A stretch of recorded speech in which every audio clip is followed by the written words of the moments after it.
안녕하세요. 2시간 특강 일부 장민지입니다.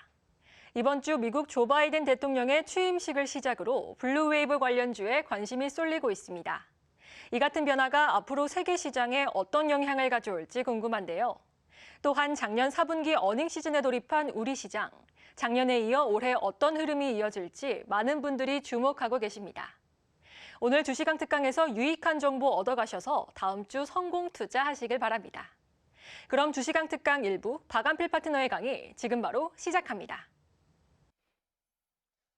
안녕하십니까. 와우넷 투자자 여러분. 네, 박한필 대표입니다. 자, 3,000포인트 시대가 열렸는데 그러나 이제 상당히 매물 공방이 치열한 또 이런 시기를 맞고 있습니다. 우리 또 많은 그 새로 주식 투자를 시작하시는 분들의 마음속에 요즘에 그 기관의 강한 매도와 또 3,000포인트에 대한 걱정, 특히 이제 시장에서 나오는 여러 가지 뭐 경계성 발언들도 있고 하기 때문에 심려가 좀 많으실 수 있어요. 오늘은 제가 주제를 3000P 시대의 특급 열차 이런 주제로 오늘 강의를 진행을 할 계획입니다. 3000포인트 시대는 바꿀 수 없는 대세고 또 새로운 하나의 출발점이다. 저는 이렇게 여러분들한테 이 주제에서 3000P 시대, 3000포인트의 코스피 시대를 우리가 어떠한 마음의 자세로 대하고 또 여기서 어떠한 투자의 업종과 종목 선택, 앞으로의 우리의 심리적인 어떤 마인드 준비, 이게 상당히 중요합니다. 종목 선택도 중요한데 아무리 좋은 종목도 사실 투자자가 마음이 흔들리면은 보유할 수가 없고 손절을 해버리면 결국은 끝나는 것이죠. 그냥 무조건 보유하라 이런 개념보다 이 3000P 시대에 우리가 어떠한 마음 자세와 어떠한 주도주 선택으로 나갔을 때 여러분들이 승리할 확률이 높을 것인가에 대한 저의 여러분들에 대한 조언이다 이렇게 생각하시고 오늘 강의를 좀 들어주셨으면 좋겠습니다. 특히 요즘에 개인 투자자들한테 많은 매물을 쏟아내고 있는 우리 기관 투자자분들한테도 제가 오늘 좀 간접적으로 뭔가 제언을 드리고 좀 뭔가 또 이렇게 좀 권해드리고 싶은 이야기들을 좀 담았습니다. 저도 기관 투자자로서 상당히 오랫동안 일을 했고요. 제가 국민연금 기금운용본부에도 제가 면접도 보러 가서 시민단체 이렇게 분들 또 연기금 분들한테 앞에 가서 면접도 본 적이 있습니다. 사실 이제 제가 기관으로서 경험을 하고 요즘에 그 기관의 그 많은 매물 공세들을 보면서 좀 아쉬운 점도 있더라고요. 그래서 자, 오늘 3000P 시대의 특급 열차라는 내용으로 강의를 하면서 여러분들에게 개인과 기관에 대한 저의 소회와 앞으로의 우리가 그 속에서 어떠한 전략과 마음가짐으로 이 매물 공방을 이겨내고 반드시 승리하는 투자로 나갈 수 있을 것이냐, 이거에 대한 이야기를 오늘 좀 담고자 합니다. 중요한 건 나의 마음이에요. 여러분들이 주식 투자에 마음을 먹었습니다. 오랫동안 안 하던 주식에 마음을 먹었잖아요.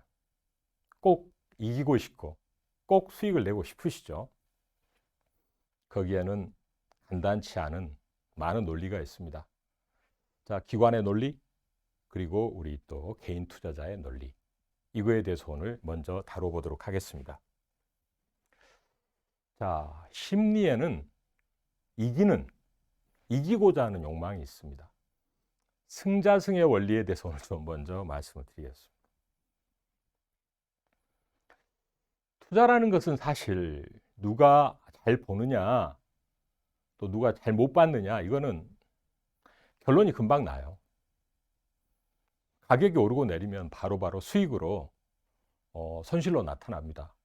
그 결과에 따라서 바로 답이 나오기 때문에 투자라는 것은 상당히 어떻게 보면 어려운 과정일 수도 있습니다. 자, 그러나 결국은 누가 이기냐면은 대세를 수용하는 사람, 시대의 변화를 수용하는 사람이 이긴다는 거예요. 기관이 됐든 개인이 됐든. 요즘에 우리나라 개인분들이 굉장히 공부도 열심히 하시고 또 옛날에 비해서 학력 수준도 많이 올라오셨고 지금 주식 투자 새로 시작하시는 분들을 주린이라고 이야기하지만 지적인 능력이나 탐구심, 도전적인 어떤 의지 이런 것이 범상치 않죠. 특히 요즘에 젊은 분들 스펙 쌓고 하는 거 보면 과거 제가 공부하던 시절보다 참으로 열심히 하고 거기에서 축적된 여러 가지 그 레코드, 과거의 캐리어 보면 대단하십니다. 그런 분들이 주식을 열심히 이렇게 접근해 올 때, 그리고 요즘에 어떤 동학개미, 서학개미 이렇게 해서 서학, 그 뭐예요? 다 서양에 가서 투자해서 성공하실 수 있습니다. 그만큼 도전적이고 열심히 한다는 거죠. 저는 기관이라고 꼭 이긴다, 개인이라고 해서 어떤 기관 매물에 희생이 된다 이렇게 생각하지 않습니다. 지금 시대를 누가 더 잘 유연하게 수용하고 대세의 방향을 잘 짚어 나갔느냐에 따라서 결과가 달라지는 거죠.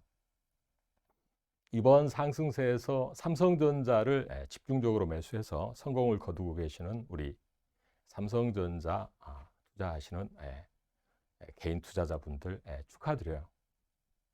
최근에 매수하셔가지고 이렇게 비싸서 이렇게 비싸게 사서 반드시 손해 볼 거다라고 많이 충고도 하고 그러지만은 그거는 우리가 결론이 나지 않습니다. 아직은 결론 난 게 아니죠.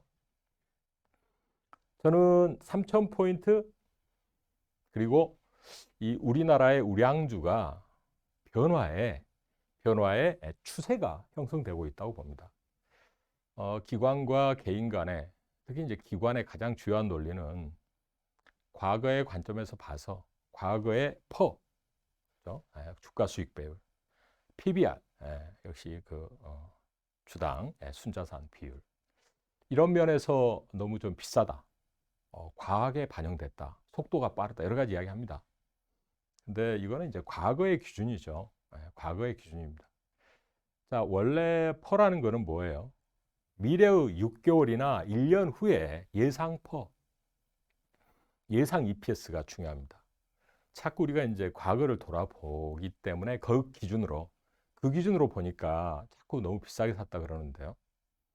또 이 다른 나라랑 비교해 보면 뭐 삼성전자가 그렇게 꼭 비싸지 않다고 이야기도 합니다. 저도 그렇게 봐요.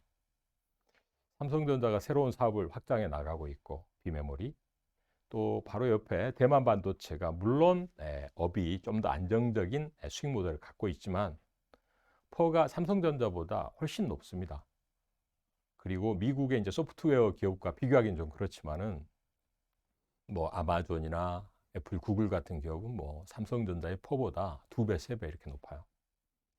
자, 저는 우리나라가 그러면은 과연 항상 이렇게 과거의 기준으로 고점에 갇혀서 박스피가 돼야 되냐? 3,000피는 너무 높은 것이냐 이거죠. 박스피에 계속 있어야 됩니까? 그게 기관의 논리일 수도 있어요. 앞으로 우리나라 증시가 뚫고 올라갈 만한 충분한 예상 EPS의 증가가 명확하다. 믿음이 있으면 개인이 이기는 것입니다. 이제까지도 개인 투자자가 훨씬 더 잘해왔어요. 작년 6월부터 지금까지 흐름은 누가 주도했습니까? 개인이 주도한 겁니다. 개인이 주도했다는 건 뭐예요? 그만큼 수익이 많이 났다는 거예요. 자, 저는 이기는 자, 잘 가는 주도주, 이게 핵심이라고 봅니다. 누가 이기는 거예요? 승자승에 누구예요? 이기는 사람이 계속 잘 보는 거예요. 여러분, 자꾸 이기는 사람, 수익을 내는 사람이 더 수익을 잘 냅니다. 리듬이 좋은 거예요. 잘 보고 있는 겁니다. 자, 한국의 대세가 항상 박스피 안에 저평가권에 놓여 있어야 된다는 이 숙명론. 이게 숙명일 수 있습니까? 저는 우리나라 투자자들이 주식을 너무 기피했다고 봐요. 요즘에 공매도 금지를 연장할 거냐 말이 많습니다. 그동안에는 공매도 그냥 당연히 존재하는 제도라고 생각했죠. 박스피 당연하다고 생각한 겁니다. 저평가 당연하다고 생각한 거예요. 근데 우리나라 사람들이 이제 자산을 1%도 안 되는 이자를 갖고서 내가 먹고 살기 힘들다 이거. 내가 부동산이나 주식 같은 조금 더 수익 높은 쪽으로 내 자산을 옮기겠다. 주식도 한번 해보겠다. 이렇게 자산 구조가 바뀌니까 당연히 구매자가 늘어나고 과거의 저평가권에 있었던 주식 수급이 올라오는 겁니다. 그것이 바로 변화가 추세화되는 것이고 자산 운용의 대세가 바뀌고 있는 겁니다. 저는 그렇게 승자승의 원리, 지금 이기는 투자자가 누구냐? 개인이 그동안에 6개월, 7개월 수익을 많이 내고 이겨왔다면, 그리고 그동안에 계속 팔기만 해온 기관이었다면 지금은 개인이 이기는 흐름이에요. 저는 그 원리를 여러분들이 믿고 보실 필요가 있다고 봅니다. 자, 패자들의 항변도 있습니다. 사실은 너무 신경 쓸 건 아니라고 봐요. 물론 이제 중립적인 시각으로 중앙은행 총재가 이제 뭐 너무 좀 빠르다 이렇게 이야기하거나 돈을 부양하려고 풀어놨더니 너무 주식을 사서 걱정이다 이런 이야기는 할 수 있죠. 그거는 이제 좀 약간 중립적으로 충고할 수 있는 분위기입니다. 자, 그러나 이제 사실 뭐 어떤 시장에서 투자를 하는 사람이, 운용하는 사람이 야, 너희들 그거 잘못하고 있는 거야. 너 지금 말이야, 지금 2차 세계대전 이후로 최악의 지금 위기가 왔는데 분명히 WDB 올 거야. 분명히 폭락할 거야. 그 말에 주안점을 두고 매매를 해왔던 사람은 지금 어떻게 됐을까요?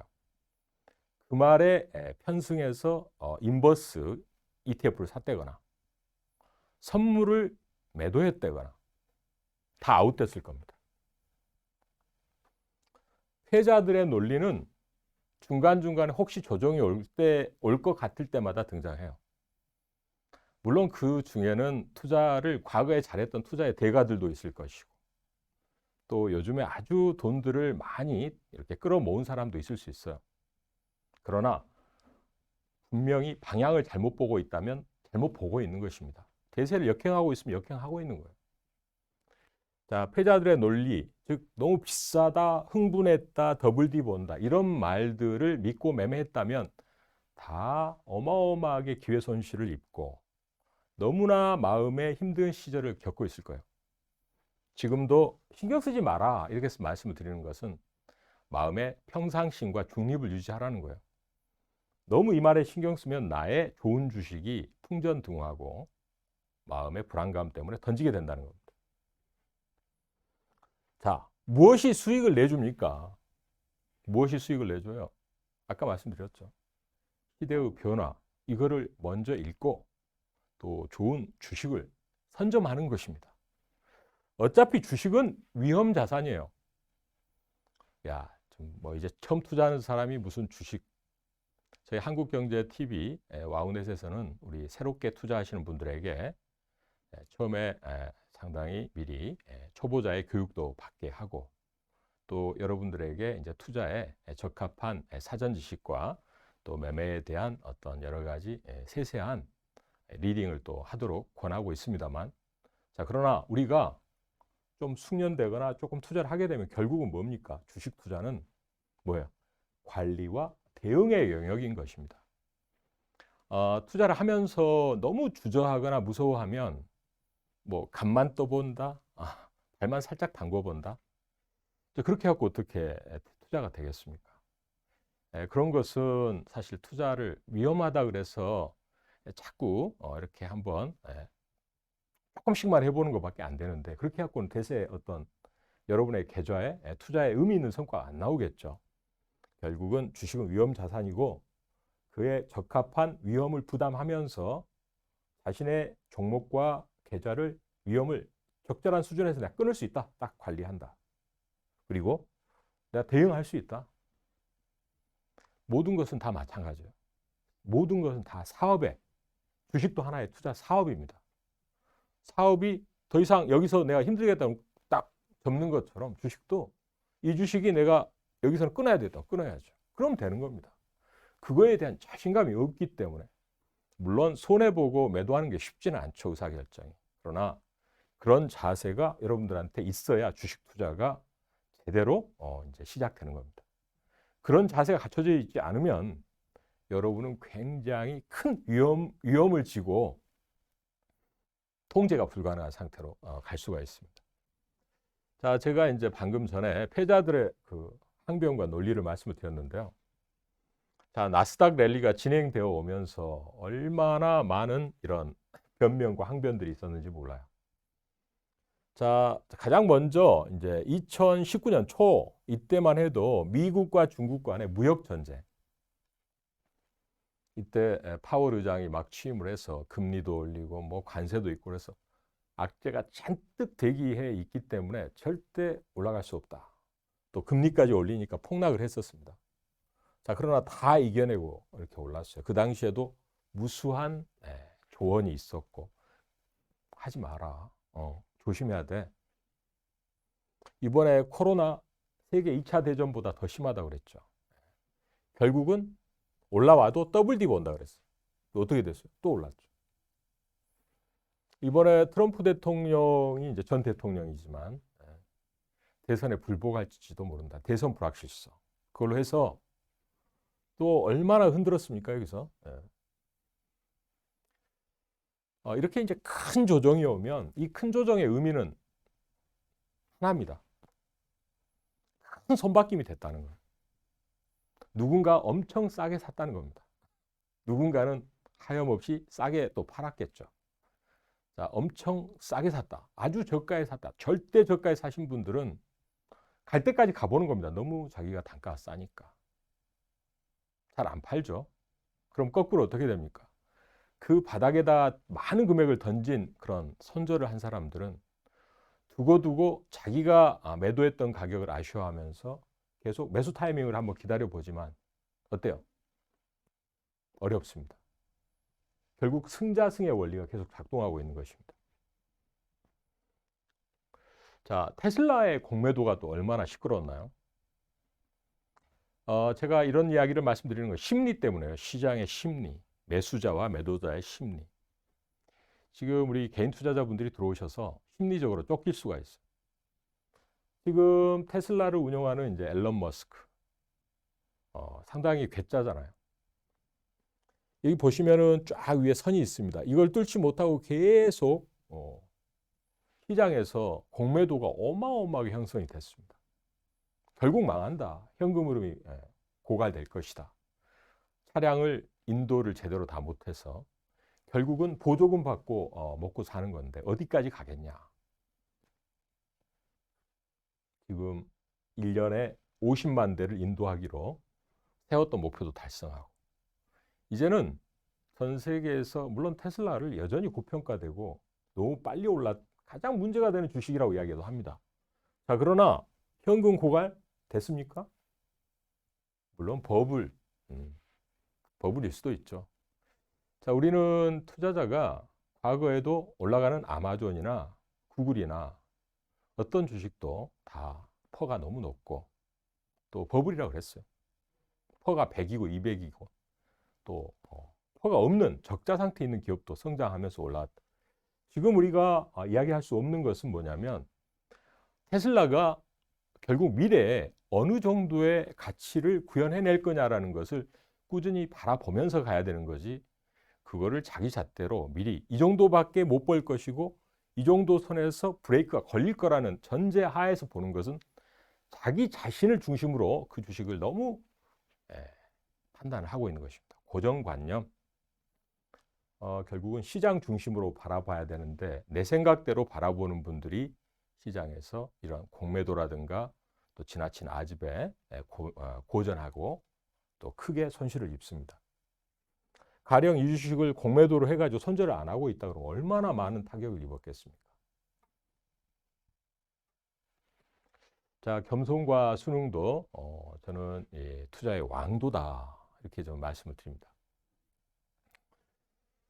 정부가 이제 기관들이 아무래도 세미나도 많이 하고 많은 또 증권사 리서치에서 지원을 해주니까 좀 더 체계적으로 이제 정보를 흡수할 수 있어요. 자, 그러나 개인 투자자는 어떤 게 강점입니까? 기관처럼 많은 종목을 하지는 않잖아요.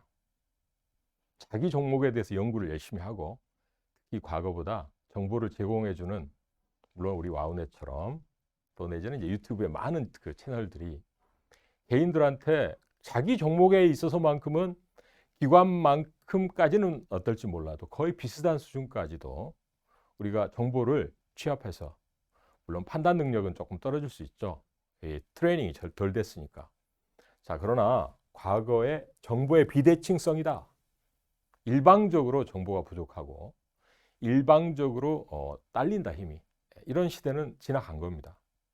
오히려 기관은 등치가 크고 너무 많은 종목을 다루다 보면 그 종목의 핸들링, 이렇게 매매의 관리가 원활하지 않을 수도 있어요. 개인들이 물론 지금 대형 우량주를 갖고서 기관과 이렇게 씨름을 할 때 기관이 조금 더 그런 부분에 있어서는 판단이나 정보가 유리할 수도 있습니다. 자, 그러나 가장 중요한 정보는 뭐예요? 투자하는 본인이 대세를 순응하려는 겸손과 그다음에 이 순응의 자세가 돼 있느냐가 가장 중요한 정보예요. 그 심리가 없으면 상당히 패할 확률이 높아요. 아무리 큰 투자자도 결코 대세 앞에 순응하지 않으면 시장은 존망을 위태롭게 합니다. 작년에 아무리 많이 번 투자자도 새로운 이 시장에 적응하지 못하면 아웃되기 아주 쉬워요. 자, 기관이라고 외국인이라고 너무 두려워하지 마시고 진리와 지혜가 규모와 비례하지 않는다. 등치가 크다? 금액이 크다? 그것이 지혜와 진리에 비례하지 않습니다. 사실 진리와 지혜는 사람을 살리고 경제를 살리는 것이 진리와 지혜입니다. 사람을 죽이고 경제를 죽이는 것은 독설에 불과한 거예요. 결국 살리기 위한 지혜가 진정한 지혜고 진리이다 봅니다. 물론 올라가야 정답이다라는 이야기를 하는 건 아니에요. 지금 대세 역행하는 것은 큰 기회 손실입니다. 제가 요즘에 기관분들은 출근하실 때 오늘은 얼마나 팔까? 프로그램으로 얼마나 던질까? 이것만 궁리하시나 이런 생각도 들더라고요. 물론 연기금의 입장은 있겠죠. 올해 이제 비중을 축소해서 해외 투자하신다니까. 근데 국내 주식이 16%, 17% 이러면 연기금 자산이 한 770조 되니까 한 120조, 30조 이렇게 투자를 하시는 건데 연초에 벌써 한 7조 가까이 팔았습니다. 비중이 오버되는 부분을 팔아서 그 돈을 갖다가 이제 해외도 투자하고 그렇게 하겠다는 건데, 물론 한국 주식이 밸류가 좀 올라와서, 그러나 한국 주식이 여전히 밸류가 다른 나라보다는 싼 편이죠. 저는 그런 부분에 있어서 좀 아쉬움을 느껴요. 연초에 그냥 넘치는 거 그냥 연초에 다 팔아, 이런 분위기 같아서. 또 때마침 개인분들이 이제 그동안에 안 하던 사람들까지 주식을 하러 들어왔을 때, 이 사실 우리나라의 주식 시장은 또 연기금한테는 하나의 터전이고 텃밭입니다. 자기 터전과 텃밭이 짓밟힘을 당하는 것을 즐긴다라면 그것은 상당히 문제가 될 수 있어요. 공공의 어떤 원리를 가지고서 연기금은 운용이 돼야 될 수도 있습니다. 자, 제가 아까 이제 그 선물 시장을 잠깐 말씀을 드렸는데요. 가령 기관의 논리대로 6월부터 계속 팔아왔는데 정말 이제 1대1로 이렇게 투자를 했을 때 한 사람은 팔고 한 사람은 샀다. 파생 상품은 원래 제로성 게임이라고 합니다. 연기금이 계속 선물을 매도하고 있고 개인은 계속 매수를 해왔다면 어떻게 됐을까요? 결론은 뻔한 거죠. 다만 이제 연기금이 팔아야 할 금액이 많고 또 그런 거에 대해서 개의치 않고 크게 보기 때문에 그거를 너무 이제 단도직입적으로 들이대는 것 좀 문제가 될 수 있습니다. 그러나 이 정산차금이라는 게 있어요, 선물에. 자, 매일매일 포지션을 그대로 들고 있다. 거기에서 매일매일 이제 평가익이나 평가손이 나오죠. 늘어난 평가익만큼 추가로 또 매수하거나 또 매도할 수 있어요. 그러니까 매수자가 이기면 계속 추가 매수할 수가 있는 겁니다. 새로 돈을 넣지 않아도. 이게 이제 정산차금의 이치인데요. 자, 지금 아까 말씀드렸잖아요. 그 틈의 바닥에서 산 사람들, 또 새로 사서 계속 수익을 낸 사람들은 손절할 이유가 뭐가 있어요? 단지 차익 매물만 내놓는 겁니다. 차익 매물은 공격적으로 시장가로 매도하지 않습니다. 차익 매물은 분할 매도잖아요. 그럼 지금 시장가로 매도하는 투자자들은 뭐야? 자기가 너무 싸게 팔았는데 너무 올라오니까 약간 감정적인 매도도 섞여 있을 수가 있습니다. 자, 그런 부분은 우리가 선물 시장의 논리로 보면 이미 아웃됐을 수도 있습니다. 그 논리로 계속 매도해 왔다면. 저는 제가 이제 그 뭐 연기금이나 증권사에 자산을 운용하는 운용 비율을 결정하는 사람은 아니지만 주식이나 이런 거를 조금 비중 확대하는 것도 한번 생각해 보시라고 말씀드려요. 제가 이제 젊었을 때 좀 신입 직원 때 제가 채권을 운용을 많이 하고 나중에 또 주식과 파생도 다 이제 운용을 해서 제가 경험이 많습니다. 주식 사실 증권사가 그렇게 많은 자본금을 확충을 하고 했지만 여전히 채권이나 이런 쪽에 비중이 많고 주식은 많지 않아요. 이자율이 1, 2%대 있는데 그 채권을 많이 들고 있고 주식은 이렇게 많이 올랐는데 그 수익을 기회를 누리지 못하고 있고 연기금도 지금 돈을 많이 팔면 바로 외국 시장에 투입할 건지는 모르겠지만 결국은 1%짜리 내지 2%짜리 이런 쪽에 투자를 하지 않겠습니까? 국내 주식이 다른 나라보다 가장 최근에 수익률이 좋았다면 그것이 버블이다 이렇게 폄하할 게 아니라 국내 주식에 대한 새로운 관점으로 또 한번 잘 오픈 마인드로 볼 필요가 있는 거 아니에요. 우리가 합리적이고 균형 잡힌 시각으로 자산에 대해서 한번 비중을 명확히 생각해 볼 필요가 있습니다. 물론 대폭 늘리기엔 너무 많이 올랐기 때문에 기관의 자존심으로 과연 3,000포인트 시대에 3,000선에서 내가 많이 산다. 그건 뭐 굴복 같은 느낌이 들긴 하겠지만 자, 그러나 결국은 국민의 수익, 그죠? 연금 수익은 국민의 수익 아니겠습니까? 그걸 생각해야 되겠죠. 자, 저는 이번에 이제 너무 개인들이 흥분했다 이런 말에 일부는 공감할 수도 있어요. 속도가 빠르고 또 신용도 최근에 늘어난 속도가 조금 빨랐기 때문에. 자, 그러면 버블이다. 잘못하면 폭락한다. 이거는 지금 삼성전자나 또 뭐 LG화학이나 또 내지는 뭐 LG전자나 뭐 현대차나 이런 것이 버블이고 앞으로 폭락할 거니까 조심해라는 것인데요. 자, 그러면 지금 뭐 퍼가 많이 높은 뭐 애플이나 아마존이나 이런 거 다 동일한 논리를 또 적용할 수 있습니다. 삼성전자가 버블 났으니까 팔아라. 그러면 대만 반도체가 왜 가고 있을까요? 개인들이 사는 우량주 중장기 투자에서 저는 성공하길 바랍니다. 아주 높지는 않다고 봐요. 결국은 앞으로 이 기업들이 이 코로나 환경을 넘어서도 계속 뻗어나가고 수익으로, 실적으로 자신의 가치를, 올라온 가치를 입증할 만한 충분한 성장의 추세를 만들어 준다 그러면 그것으로 그 주식은 다 그동안에 올라온 것을 설명해 주고 충족시키는 것입니다. 자, 현금도 이렇게 손에다가 요즘에 쥐어드리는 마당에, 그죠? 자영업자나 코로나 때문에 힘든 분들의 정책적인 어떤 자금 지원이 있는 마당에 우리나라 개인 투자자들이 주식시장에 유입되어서 좋은 수익을 거둬야 되는 것은 우리가 모두가 다 소망하는 것이고 그러길 바라는 것이죠. 또 이 연기금이나 큰 자금들을 운용하는 입장에서도 자신들의 터전을 형성하고 있는 연금을 납부하고 있는 우리 투자자들을 긍휼히 여기는 마음도 저는 조금은 있어야 된다고 봅니다. 자, 여기서 비싼 주식 전성시대 좀 역발상적인 주제인데요. 지금 애플이나 아마존이나 뭐 테슬라, 삼성전자나 뭐 대만 반도체나 다 아주 많이 올라서 비쌉니다. 또 최근에 뭐 신고가 나고 있는 우리나라 대형 뭐 IT나 또 뭐 자동차나 다 있어요. 비싸 보이죠. 자, 그렇게 뭐 올랐는데 추락하지 않을까. 또 너무 흥분했다. 또 신용도 쓰고 있다. 뭐 여러 가지 이야기합니다. 한국에 사실은 퍼가 많이 낮았고 지금은 저는 리레이팅이 뭐예요? 재평가는 거죠. 재평가. 한국의 산업 구조, 제가 조금 이따 말씀을 드리겠습니다만 삼성전자가 구조가 바뀌고 있잖아요. 기업의 구조가 바뀌고 있습니다.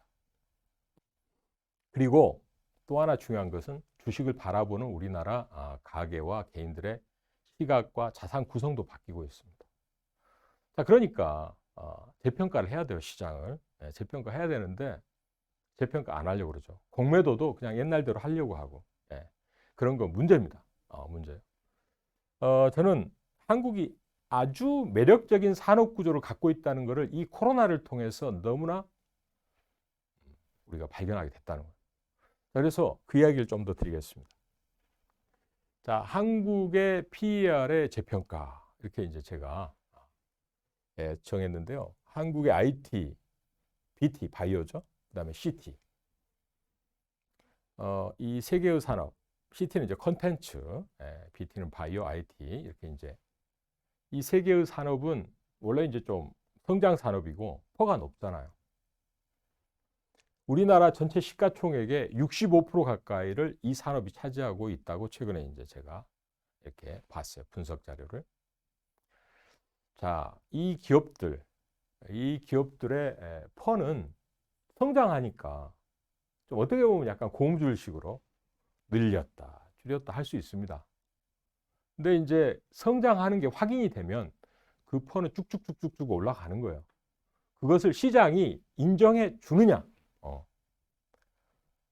우리나라 사람만 인정할 거냐, 해외도 인정할 거냐, 개인들만 인정할 거냐, 기관도 인정할 거냐, 뭐 그런 정도의 어떤 공감대가 있으면 주가는 올라갑니다. 그동안에 이제 왜 올랐을까요? 개인들만 흥분해서 올랐을까요?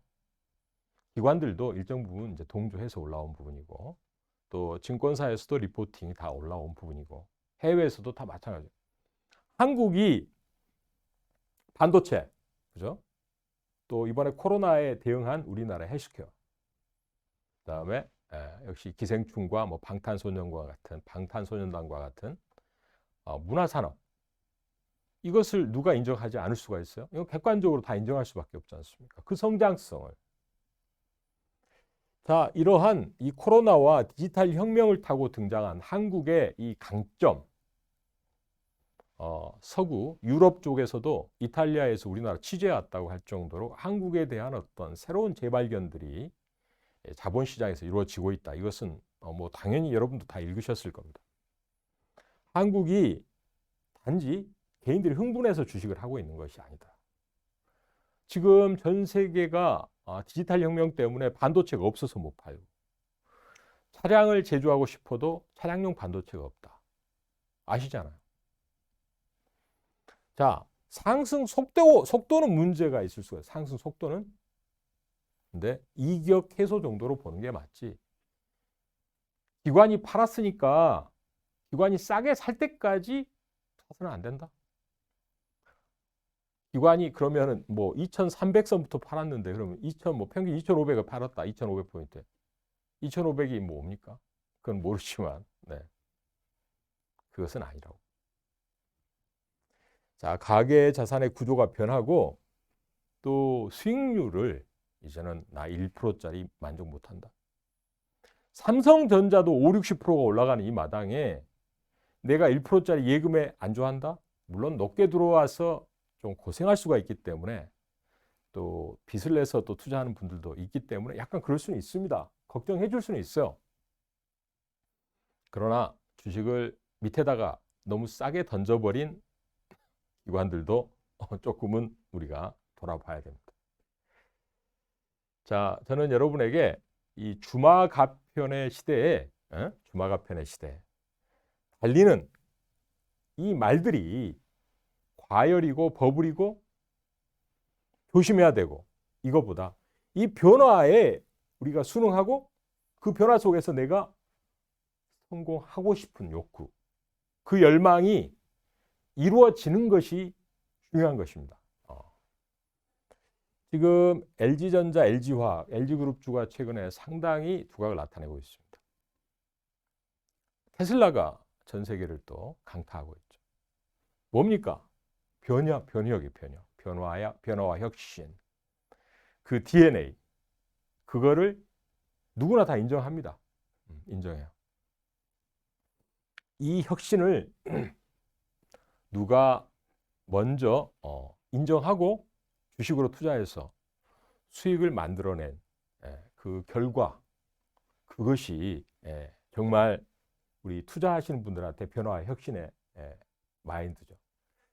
저는 이 유동성 장세에서 이제는 실적 장세로 넘어오는 과정에 있기 때문에 지금 다소간의 매물 공방과 변동은 불가피하다. 그러나 지금부터는 더욱더 실적과 성장에 집중해야 된다. 이기는 주식, 비싼 주식, 추세를 타는 주식, 잠깐 올라보는 순환매 주식이 아니라 이 시대의 변화를 읽고 변화와 혁신을 끌고 가는 주식. 단기에 올랐다고 좀 쉬어가지만 또 가는 주식. 과거에 네이버라든가 또 카카오도 많이 올랐지만 우리는 그동안에 많은 주식을 봐왔습니다. 뭐 셀트리온, 뭐 삼성바이오로직스. 자, 새로운 DNA를 품고 등장한 주식을 과거의 잣대로 자꾸 바라보게 하다가 기회를 놓치는 우를 범하지는 않았으면 좋겠다. 이 말씀 좀 드리고요. 자, 유동성 장세와 실적 장세 이쪽에 이제 변화를 좀 잠깐 말씀을 드리겠습니다. 요즘에 이제 27일에 FOMC에 이제 미국의 연준 아마 그 또 이번에 금리와 인플레에 대한 언급이 파월 의장에 의해서 있을 것 같다 이야기하는데 저는 물가 금리 물론 경계가 가질 수 있죠. 유가도 올랐고 곡물가도 좀 올랐고 근데 물가가 올라오는 것은 어떤 면에서는 디플레보다는 인플레가 낫죠. 약간 너무 심한 인플레는 문제지만 그리고 인플레는 기업들한테는 어떤 면에서는 물건값을 올려서 팔 수 있는 또 기회입니다. 최근에 베이지북 보니까 미국에서 기업들의 가격 인상 능력이 생기고 있다는 거예요. 그건 고무적인 이야기일 수가 있습니다. 기업의 주가에는 그렇죠. 자, 한국이 그러한 국면에서 지금 수출 증가율이 상당히 탄탄하게 나오고 있어요.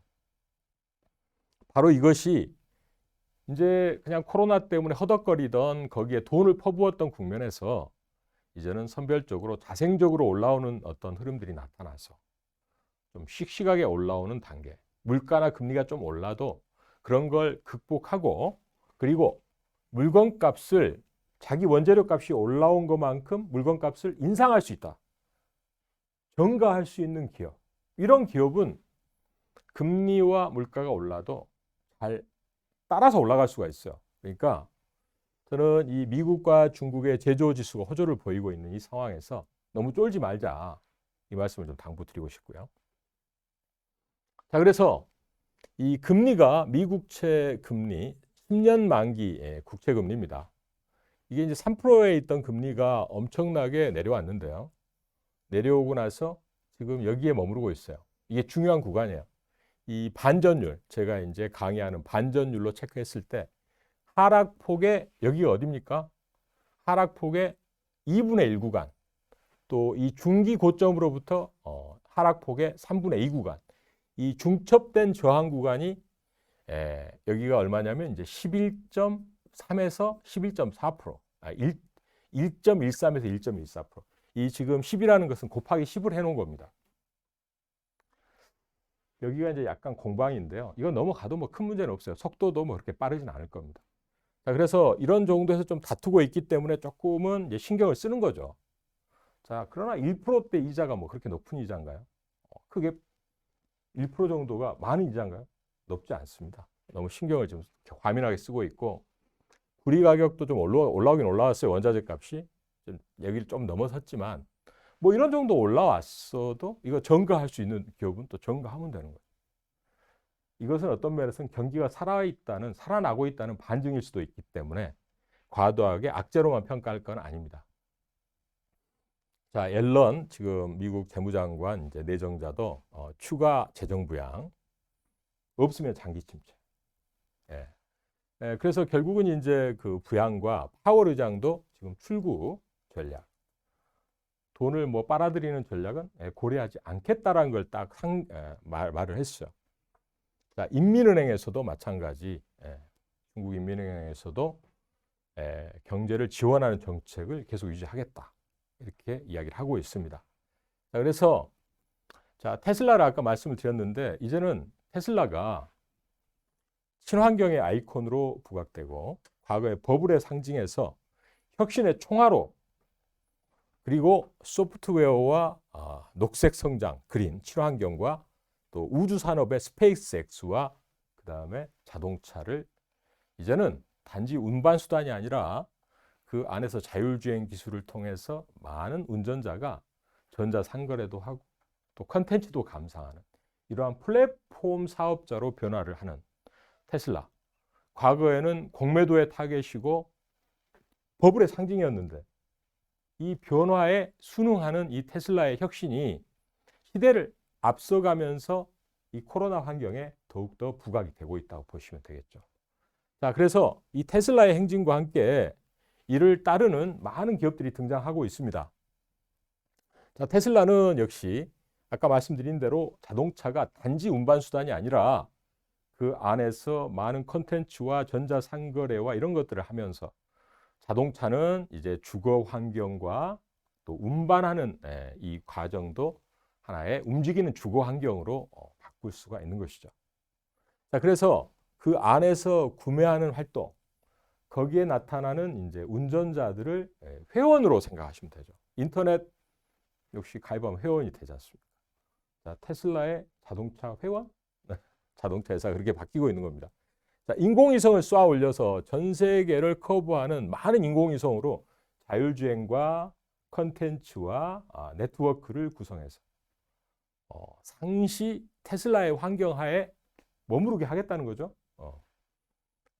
자, 저는 이 테슬라가 융복합을 미리 점치고 이런 것들을 크게 잘 설계해서 계획된, 잘 준비된 미래의 강자로 지금 자기의 코스를 밟으면서 가고 있다고 저는 보고 있습니다. 자, 그래서 이 혁신, 이거를 담는 어떤 여러 가지 혁신이 버리고 쪼개고 합치고 결국은 애플과 지금 현대 자동차 그룹이 이제 결합이 이제 협력을 할 거냐. 또 제너럴 모터스와 이제 마이크로소프트가 자율주행과 관련해서 이번에 이제 제휴를 하고 또 LG와 이제 우리나라의 LG와 캐나다의 자동차 부품사 마그나와 또 조인트 벤처를 만들고 중국의 뭐 지리 자동차와 또 누가 또 협업하고 이런 많은 합종 연행을 통해서 테슬라가 앞서간 길을 좀 늦었지만은 강력하게 추격하고자 하는 변혁들이 등장하고 있는 것입니다. 이 변혁을 쓸데없는 짓 하고 있네? 말도 안 되는 것이네? 이게 아니잖아요. 이 놀라운 변화들은 생존을 위해서 또 앞으로 더욱더 큰 부가가치를 창출하기 위해서 시대에 순응하기 위해서 이 변화를 우리는 긍정적으로 평가하고 그래서 LG전자나 LG화학의 주가가 아주 강한 것이죠. 테슬라도 그래도 올라간 것입니다. 저는 재테크도 마찬가지라고 봐요. 한국의 금융의 이 흐름이 이 동학개미, 서학개미 이렇게 표현을 하지만 이제는 국민들이 주식에 눈을 뜨고 제대로 공부해서 국내에서도 돈을 벌고 해외에 가서도 수익을 내고 우리나라가 이제는 금융으로 다른 나라에서 잘 되는 부가가치가 높은 기업들을 또 국내에서도 이렇게 잘 매집을 해서 좋은 수익을 내서 내가 꼭 자영업해야 돈을 버는 게 아니라 주식도 좋은 사업으로서 좋은 주식만 고르면 내가 간접적으로 그 수익을 흡수할 수 있는 그런 금융시장이 등장하고 있는 겁니다. 그래서 두려움이 없고 도전적이며 진취적으로 시장을 보는 투자자들이 앞으로 큰 수익을 내실 거예요. 3000P 시대의 특급 열차 제가 이제 클라이막스에 왔습니다. 종목 설명은 제가 공개 방송을 통해서 자세하게 드리려고 하고 길게 설명하지 않겠습니다. 자, LG전자, 카카오, SKC만도, 유진테크 5종목을 골랐죠. 마치 독수리 오형제. 제가 하는 게 독수리입니다. 독보적인 수익률로 리딩한다. 독수리 오형제. 자, LG전자 혁신의 아이콘으로 재탄생하고 있습니다. 카카오 많은 플랫폼을 통해서 뭐 카카오페이, 카카오뱅크, 뭐 카카오게임, 뭐 많은 그 새로운 사업들이 태동하고 있어요. 자, 이런 플랫폼의 수익 모델화가 가속화되고 있습니다. 자, SK그룹의 가장 잘 딥 체인지에 성공한 기업으로 평가를 하고 있습니다. 전기차 동박, SK 넥실리스를 인수해서 친환경의 플라스틱 소재, 또 역시 반도체 소재. 과거의 SKC가 아니죠. 자, 만도, 테슬라의 자율주행 ADS를 공급하고 물론 현대기아차에도 공급하지만 중국에서 새로 부각되는 전기차 업체들을 고객으로 많은 물량을 공급하는 진정한 기술력의 선도주자라고 볼 수가 있습니다. 유진테크. 아직은 지금 퀄리피케이션, 신규 장비를 테스트를 하고 있는데 작년부터 소부장, 우리나라 국산화, 장비의 국산화가 이제 가장 큰 화두가 됐죠. 국산화의 과정에 있는 많은 장비들이 이 퀄리티케이션, 그 공정의 적합성을 인정받으면 매출이 쭉쭉 자라나겠죠. 일본산을 대체할 수 있게 되는 거기 때문에. 저는 이것이 이제 우리나라의 SK 하이닉스가 용인에다 클러스터를 짓는다. 또 삼성전자가 대규모 파운드리나 이런 걸 짓는다 했을 때, 그죠? 디램이나 이런 거 우리가 보셔야 될 주식입니다. 자, 테슬라와 모빌리티 혁명. 저는 역시 지금부터는 아까 말씀드렸습니다. 변화. 그다음에 스스로 가는 자. 자율주행이 뭐예요? 스스로 가는 겁니다. 로봇? 스스로 가는 겁니다. 요즘에 드론도 모든 것들이 다 이제 이렇게 주행을 자율적으로 할 수 있도록, 물론 이제 조정도 하겠지만 완벽한 스스로 가는 어떤 과정에 이제는 개인 투자자들도 스스로 일어서서 주식 투자 성공하시고, 또 예전에 내가 아니에요. 기업들이 그동안의 연구 개발을 통해서 드러나는 이 괄목상대한 이 성과들, 예전에 그 개미로 보지 않았으면 좋겠고, 여러분들도 또 새로 거듭나시고, 우리나라 기업들이 그동안에 쌓았던 R&D 능력으로 밸류가 제대로 다시 한번 재평가 받으면서 증시가 3,000포인트를 충분히 입증할 만한 그러한 이익과 그러한 버블이 없고, 오히려 그때 사길 잘했다. 내가 그때 주식 투자하길 3,000포인트에 투자하기를 너무 잘했다. 이런 것이 바로 이 새 먹거리와 새 매출로 등장하는 그 시대가 열리고 있습니다. 자, 저는 그래서 지금 우리의 주도주들을 너무 과거의 잣대로 고정관념으로 보지 않았으면 좋겠다. 자, 그래서 이번에 1월 20일까지 나타난 수출도 제가 한번 체크를 해봤더니 반도체 여전히 잘 나가고요. 승용차도 여전히 잘 나가고 있습니다. 무선 통신기기도 이제 있지만 수출이 잘 되면 우리나라 IT와 또 산업, 많은 그 섹터의 핵심 종목들이 전후방 산업에서 잘 되겠죠. 이런 과정 속에서 우리가 스토리로 가는 성장주, 사실 요즘에 버블이라고 이야기하는 사람 중에는 미래에 성장할 것까지 다 뽑아서 지금 너무 스토리로 울거먹는다 이런 논리도 있습니다. 일면 굉장히 날카로운 지적일 수도 있어요. 너무 스토리만 보면 안 되겠죠. 그리고 실적을 체크하면서 여기서 그래서 그동안에 이제 이 장벽을 파괴하고 혁신하면서 등장했던 아마존이나 또 애플도 있고 넷플릭스도 있고 다 있습니다만, 어디에든 존재하고 어느 시장에든 진입하고 그다음에 나 없이는 안 되고, 이런 기업들이 앞으로 여러분들의 이제 주안점이 돼야 될 것 같아요. 타겟이. 그래서 저는 지금 양극재가 올라오는 것도 그렇잖아요. 없었던 매출이 새로 생기는 배터리에 핫스탬핑, 이것도 이제 그렇잖아요. 센데 가벼워. 자율주행에 초미세 공정, 정밀화학 소재, 결국 이러한 것들이 우리나라의 이제 신산업으로서 새로운 매출과 또 나 없이는 안 되는 이런 흐름들 속에서 강한 시세를 내주고 있습니다. 자, 그래서 저는 여러분에게 이 반도체도 중요하고, 그다음에 이제 전기차, 또 이 컨텐츠, 이런 주도 산업이 일시적으로 올랐다가 꺾이지 않고 좀 쉬었다가 또 가는 흐름에 놓여 있을 가능성이 매우 높기 때문에 조금 늦었지만은 이제 새로 시작하시는 분들은 마음의 자세를 좀 담대하게 가지고 좀 보시면 되겠고, 제가 오늘 종목을 좀 이렇게 5종목을 코스 3000P 특급 열차를 이렇게 제시했지만 자세한 설명은 제가 공개 방송을 통해서 차트와 내용까지 좀 설명을 좀 더 자세하게 드릴 계획입니다. 자, 그래서 제가 이제 오늘 강의를 여러분들에게 심리와 기관을 상대하는 우리의 마음 자세, 또 기관에게 조금은 좀 권해드리거나 또 당부를 드리고 싶은 이런 여러 가지 이야기 좀 드렸습니다. 자, 한국이 지금 아주 중요한 시기에 와 있습니다. 지금 버블 났는데 여기서 막 개인들이 뛰어들어서 불장난하고 있다? 그거 아닙니다. 그리고 원래 시세는 버블이 가장 맛있다고도 합니다. 그게 무슨 뜻이냐면 시세가 낑낑대고 올라와서 거기서 끝난다면 너무 사실은 고난과 역경만 헤치고 고생만 하다가 조금 먹고 마는 게 될 텐데, 약간 버블이다 싶을 때가 이제 파티가 더 강하죠. 근데 지금 이 버블인지 더 올라가는 간이역인지는 제가 어제 하나의 이렇게 기사를 봤는데요. 저도 그렇게 생각했습니다. 자, 2000에서 2600까지 대략 그 박스, 이 박스피를 대략 10년 동안 거쳐왔어요. 10년 동안 이 박스에 머무르는 동안 우리랑 경쟁했던 대만이나 인도나 이런 데는 주가가 어마어마하게 올랐습니다. 이렇게 10년 다진 차트에서 겨우 한 400포인트 올랐다고 이렇게 난리를 칠 필요가 없다.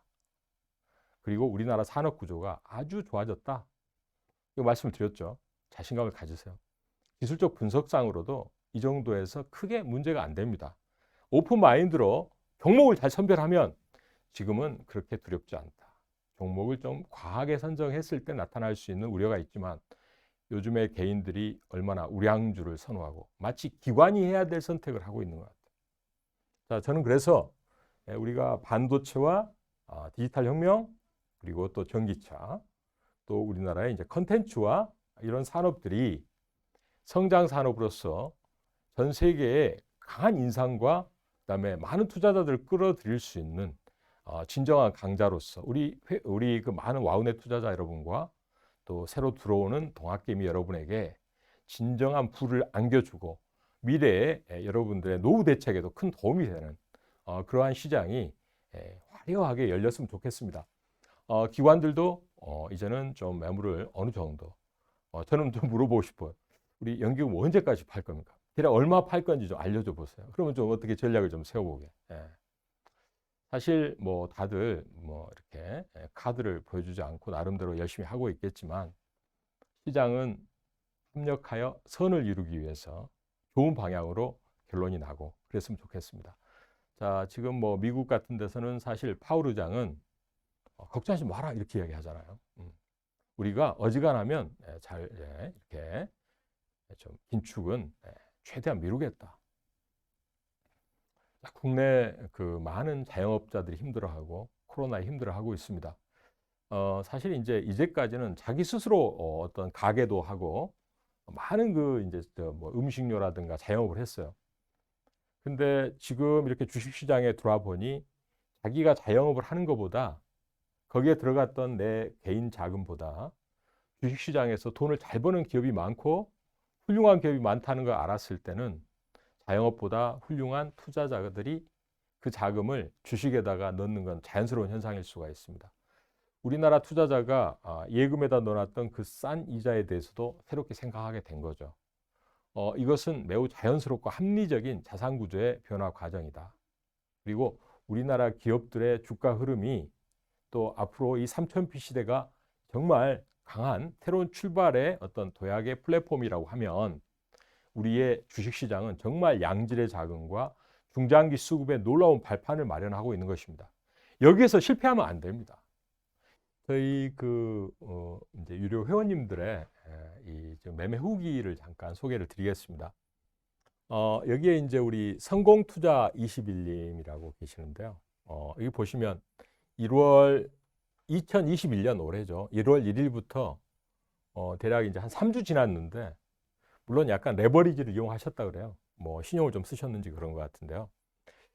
163% 나셨습니다. 163%. 수익률이 3주 만에 163%. 물론 뭐 신용을 쓰셨다 하지만 굉장한 그 종목의 적중률을 보여준 건데요. 저한테 이렇게 보내주신 이제 스마트폰으로 보내주신 내용인데 요 부분을 제가 이제 따로 여기 앞에 보여드린 거고, 여기서 보시면 종목으로 레버리지를 대표님이 주신 종목으로 레버리지를 한 건데 매매한 것이니까 이렇게 해서 놀라운 결과가 나왔습니다. 여러분 1년 내내 해도 100% 나오기 힘든데 3주일 만에 얼마나 종목이 대단한 파워를 냈는지 다 아실 수가 있겠죠. 자, 우리 성공투자 21님께서 써주신 쭉 이제 매매 후기입니다. 저희 방에 이제 매매 후기 와 보시면 다 읽으실 수가 있어요. 문자대로만 하면 된다 이렇게 나와 있습니다. 네. 자, 그 다음에 자, 우리 바다로 가자님이 또 올려주신 건데 장기 회원님이세요.